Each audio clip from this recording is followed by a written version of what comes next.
Because every student deserves a future and a home. Because every child deserves to have access to the curriculum. And because every parent needs an advocate. We are the bridge that connects the child to the curriculum. And we are Educationally Speaking. Hi guys, this is Ty Lewis with Educationally Speaking Center for Learning, and we are the bridge that connects the child to the curriculum. I am so excited about today and this series. You've been watching for a minute. I've had some amazing guests on my interview series, and today is no different.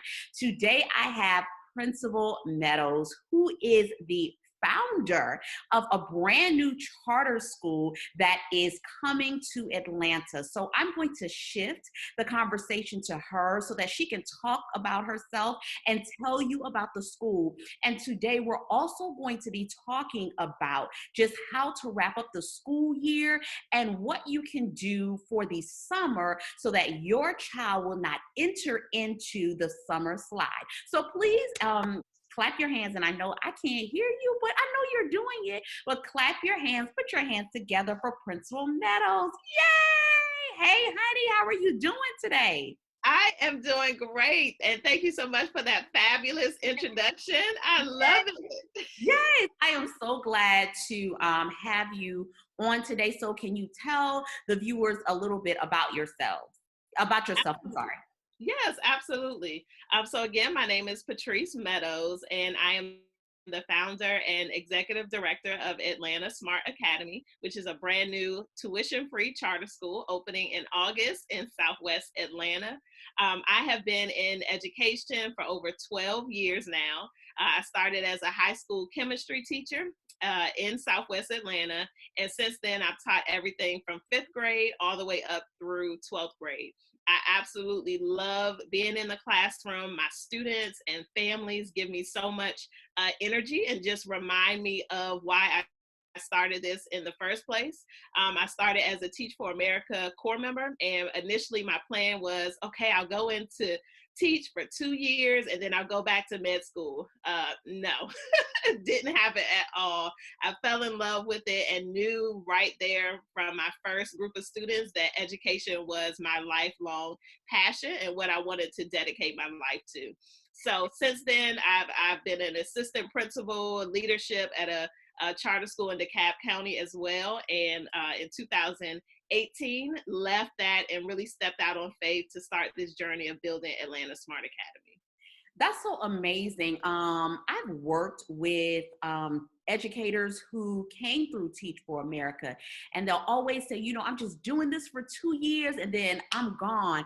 And what I found is when just after building the relationships and them coming into the classroom and actually teaching the children, and my husband is also a Teach for America, they never leave. They're like, you know, teaching is my heart. I love it. And they always come through with the plans. I'm just doing this for 2 years and then I'm out. But I love to see the change of heart. So it's great to see that you came in, you wanted to go to medical school, but then you said, no, you know, I am for the children. So let's talk about your experience, because you've had experience on different levels: elementary school, high school, administration, leadership. How do you think that equipped you to just start a charter school? Why are you starting a charter school? We have so many schools in Atlanta already. What is your why? Yeah, absolutely. What I found and coming into teaching, I taught juniors and seniors. So they were just a few years younger than I was when I first started teaching. And what I found was that my students were really hungry to learn.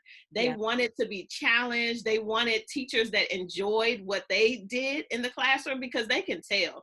I mean, they can tell if you're just clocking hours. Right. They can tell if there's something that you really care about, if you care about them. So I found that my students were really hungry.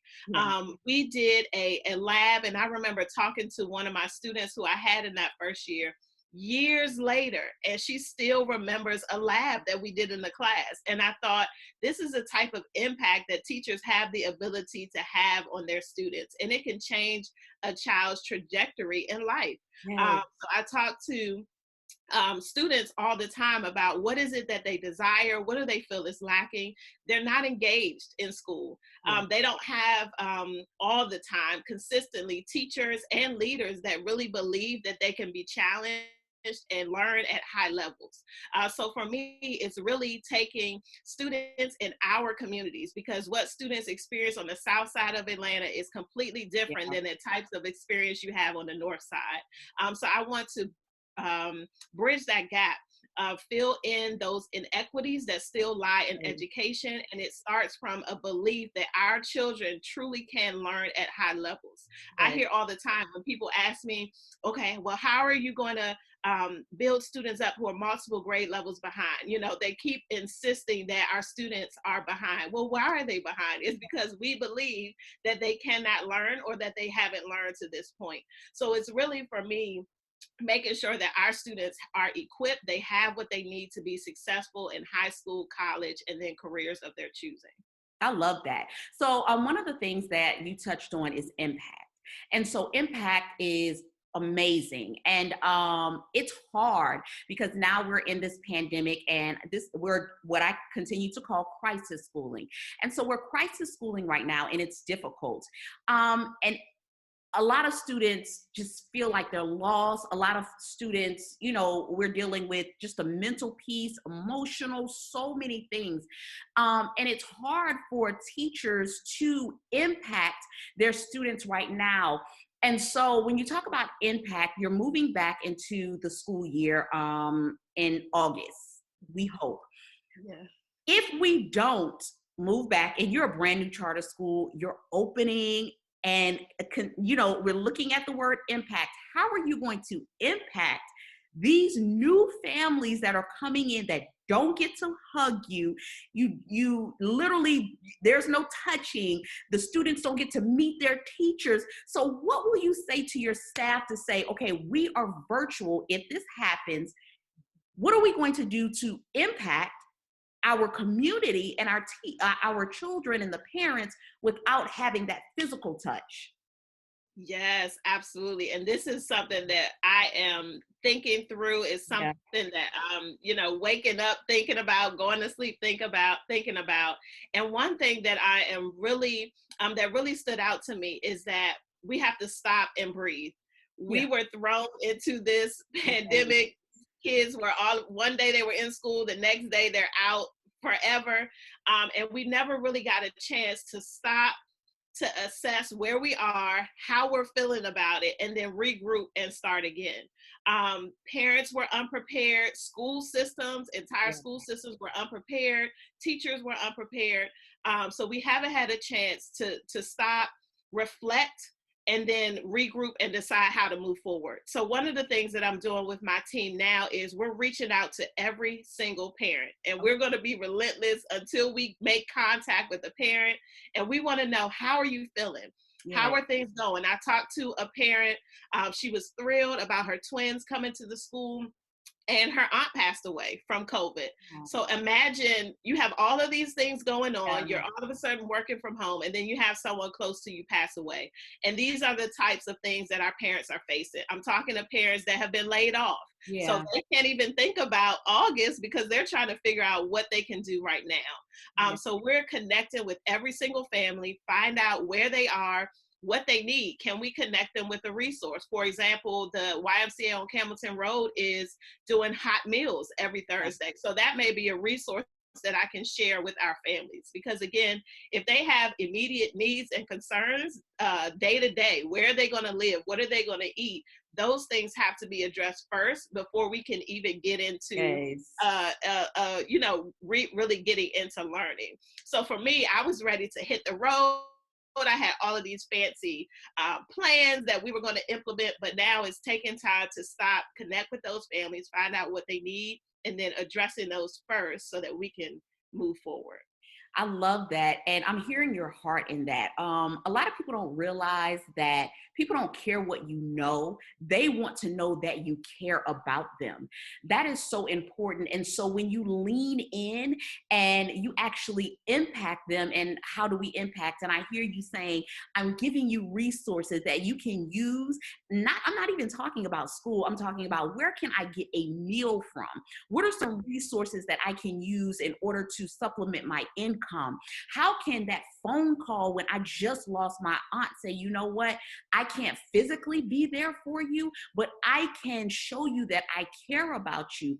And so a lot of that matters. One of the things that I'm looking at now is just how businesses treat people during this pandemic, because it speaks a lot about their integrity. It speaks a lot about, their philosophy, their mission, their vision, just who they are. Because, we can have a beautiful mission and a vision, but if we're not leaning in and connecting with the people, it speaks volumes about just our servant leader heart. And so I love to hear that you're actually serving the community. You're, putting your feet to the ground. You're using your hands to serve and, help your families. And I love that. So let's talk about, this gap, because we know as educators that there is going to be a gap. And so let's keep it real. Parents are tired. And I've talked about this many times on, various interviews. Parents are exhausted. Kids are exhausted. And so a lot of parents aren't going to utilize, like I'm having a virtual summer camp. They won't utilize those services because, again, children are tired, and I get it. And so what can you say to parents during this time that say, you know what, I'm tired. I'm tired of school. My child's teacher really wasn't there. The work was busy work. It really wasn't intentional. What can you say to those parents? Next week is the last week of school, and so we're moving into summer. And let's keep it real. Summertime is a time where the summer slide happens, and children are probably watching TV all day. They may or may not go outside. They're playing video games. They may or may not pick up a book, and you see the decline. What can you say to parents right now? Yeah, I can say, yeah, absolutely. I mean, I completely understand. I have my daughter at home, and we've been, trying to get this virtual thing going. I don't know if we ever really truly hit a rhythm, because she misses her friends and her teachers. Yeah. But one thing that I've been thinking about is that learning happens so much more than in a traditional sense. Yes. So think of learning when we think about things that we do over the summer, things that we do daily on a day-to-day basis at home. Learning is happening there. Yeah. Something as simple as reading a recipe together and baking something. There's an opportunity for your child to continue learning, thinking about fractions without the pressure of, oh my gosh, I'm sitting in front of a computer and I have to do this lesson. So use those opportunities, things that are fun, things that you can do together, as opportunities to keep the learning going. Read something together. It doesn't have to be a textbook. Make sure that your child is continuously learning, reading magazines, reading newspaper articles, reading things online, reading out loud to each other. These are low pressure ways that you can keep learning going throughout the summer. And again, I think this pandemic has taught us to think outside of the box. Learning is no longer just sitting in rows, listening to the teacher just, shoot information at you. But there are ways that we can engage with learning differently. My daughter and I, we did a scavenger hunt. So that was an opportunity for us to get off the couch. Yeah. Go outside, enjoy that weather. But again, we're keeping the learning going, but she wasn't thinking about learning. She was thinking about having fun. She was thinking about running around the yard, looking in the mailbox for stuff that I hid, doing hopscotch. So there are ways to keep the learning going, but in a way that is low pressure, but also a way that you can enjoy. Yeah, I love what you said, because our children, again, and I keep emphasizing that they are exhausted. And so with that, we as parents have to find amazing ways to supplement, and just help them grow, just make sure that they're learning, but just like you said, through a scavenger hunt or through cooking or even watching a movie and writing an alternative ending, something like that, journaling, something that's not, that's low pressure and that they still can enjoy, like even going outside. How many miles did we ride today? Can we transfer those miles into, just it's so many things that you can do with your children at home, and their brain is still moving. And so what we want to do is not have your child just sit at home all day in front of a TV, in front of video games, and you're not stimulating their brain. And so however we come back in the fall, I keep saying that because there are three options this is six, but there are three options. There are three options that the different counties are laying out, just to make sure that everybody is safe when they come back. So yeah, that's a great thing. So we talked about, let's talk about student engagement and just closing the gap really quick before we end. How can parents use this time to close the gap in literacy and math?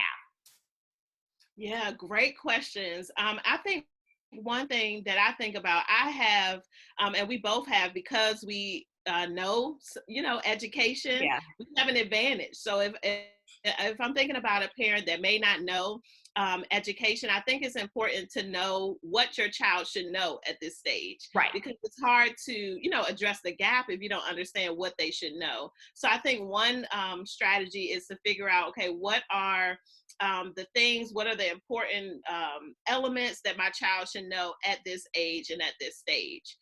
So identifying what those are. There are a lot of resources out there that can help you to understand things like Lexile level, and there are little, quick things that you can find online that'll help you to identify where your child is. Right. And then in terms of bridging the gap, again, there are a ton of free resources out there online, especially now, that are out there where you can assess where your child is and then give them some opportunities to practice. One of the ones that I love is Khan Academy. Yeah. Khan Academy is a free resource. It's online. Your child can sign in. They do a quick assessment of their skills in different subject areas, and then they pretty much design a online course that your child can take at their leisure. You can say, okay, we'll do 45 minutes in the morning, and then another 45 minutes or an hour in the afternoon. And again, the child can move at their own pace. They have videos, they have little assessments that your child can take as well, and then they celebrate your growth or milestones. Yeah. Reworks is another one of my favorites. Absolutely love it. So you can go in there. I remember talking about how my daughter one time said she didn't like to read. So I'm like, what do you mean you don't like to read? But she really just wanted to read things that she was interested in. And who doesn't? So I knew that she was into music and dance, and she was into science. So I found topics searching through reworks that were appropriate for her grade level, as well as a topic that she was interested in reading. So again, this is low pressure. It just felt like, oh, she's finding more information about whatever this topic is. So it allows us to, for me to find out what is it that she struggles with, or where are some areas where I can assist her. And Reworks will pair some questions with each reading passage that you have. So this gave me an opportunity to see, okay, is she struggling with particular words and vocabulary? Is she struggling with comprehension, main idea, or exactly what it is? Because Reworks will give you an answer key. Yes. So again, it can help the parents with that as well. So those are just a few strategies that I would recommend for parents to identify where your child is, where do they need help, and then some free resources they can use to improve. Excellent, excellent. And these are the same things, and this is somebody that's different. These are the same things that I tell you guys all the time. So before we end, is there anything extra that you want to tell us? How can parents sign up for the Academy? Where are you located? How can they follow you on social media? Just give us all of the information. Yes, absolutely. So again, we are Atlanta Smart Academy. We are at 26 36 MLK Junior Drive, Southwest. We're directly across from Hamilton Homes, MARTA Station. And we are now enrolling rising 5th and 6th graders for the 2020-21 school year. So you can find us on social media, Instagram, Facebook, Twitter, YouTube at Atlanta Smart Academy.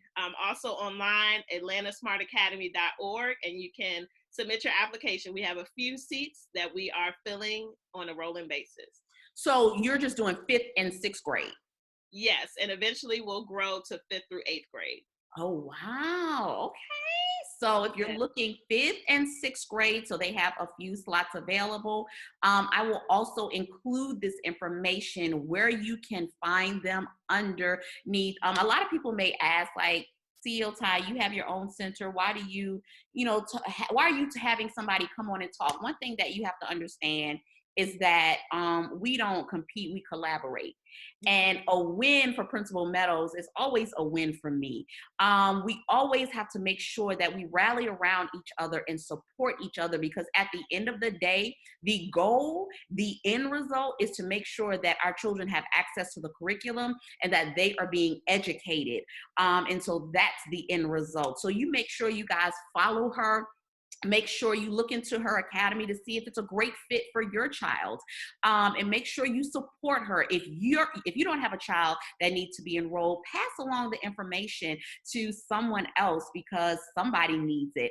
Thank you guys so much for joining in. We appreciate it. Thank you, Principal Meadows. I appreciate you. I appreciate the work that you're doing. I appreciate you being a servant leader, and I appreciate your heart more than anything. Again, if you guys need to contact me, make sure you follow us online at Educationally Speaking on Facebook and Instagram. You can access our blog at educationallyspeaking.blog. You can find us online at educationallyspeaking.net.